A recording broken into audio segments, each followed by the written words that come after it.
ओम नमः शिवाय। जय गणेश गिरिजा सुवन मंगल मूल सुजान।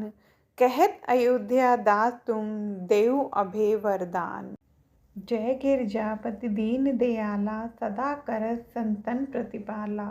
भाल चंद्रमा सोहत नीके कानन कुंडल नाग फनीके।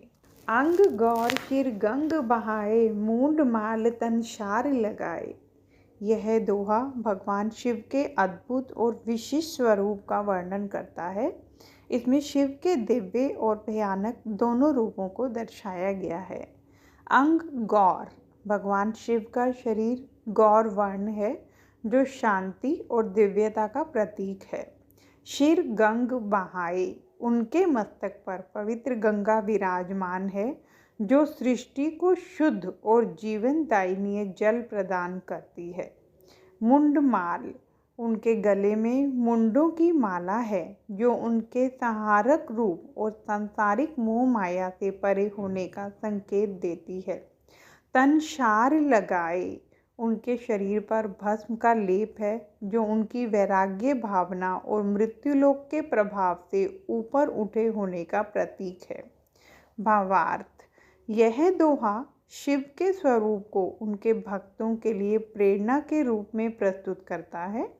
शिव का प्रत्येक अंग उनके गुणों और ब्रह्मांड के प्रति उनके दृष्टिकोण को दर्शाता है। उनकी मुंडमाल मृत्यु पर विजय का प्रतीक है और भस्म वैराग्य व आत्मशुद्धि का। शिव का यह स्वरूप सिखाता है कि सांसारिक जीवन के बंधनों से मुक्त होकर परम सत्य और आत्मज्ञान की ओर अग्रसर होना चाहिए। यह भगवान शिव की भक्ति और उनके अलौकिक स्वरूप को नमन करने का आह्वान है।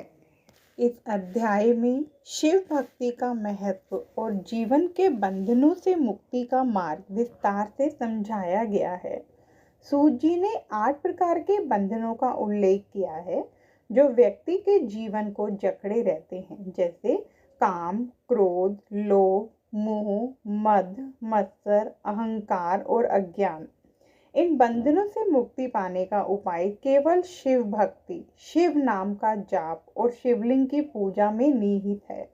शिवलिंग के 5 प्रकारों का वर्णन किया गया है: स्वयंभू, बिंदु, प्रतिष्ठित, चर और गुरुलिंग, और इनकी पूजा शिव कृपा प्राप्त करने का साधन मानी जाती है। इसके अतिरिक्त भस्म का उपयोग, जो शिवाग्नि का प्रतीक है, आध्यात्मिक शुद्धि और शरीर पर शिव की ऊर्जा को धारण करने का प्रतीक है।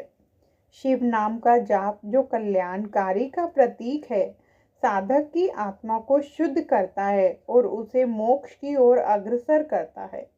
गुरु का मार्गदर्शन विशेष रूप से महत्वपूर्ण बताया गया है, क्योंकि गुरु आत्मज्ञान और शिव भक्ति की गहराई को समझने का माध्यम बनते हैं। इस अध्याय में यह भी समझाया गया है कि शिव भक्ति का प्रभाव केवल व्यक्तिगत मोक्ष तक सीमित नहीं है, बल्कि यह पारिवारिक और सामाजिक कल्याण में भी सहायक है। शिव की आराधना से जीवन के कष्ट, दुख और भय समाप्त हो जाते हैं। शिव को महाकाल और विनाशक कहा गया है, जो समय और मृत्यु के पार है, और इस दृष्टिकोण से वे भक्त को अमरत्व का अनुभव कराते हैं। इस अध्याय का सार यह है कि शिव भक्ति, शिवलिंग पूजा और शिव नाम का जाप व्यक्ति को सांसारिक बंधनों से मुक्त कर आत्मज्ञान, शांति और अंततः मोक्ष प्रदान करता है। शिव की आराधना के माध्यम से साधक अपने जीवन को दिव्यता और कल्याण की ओर प्रेरित करता है। ओम नमः शिवाय।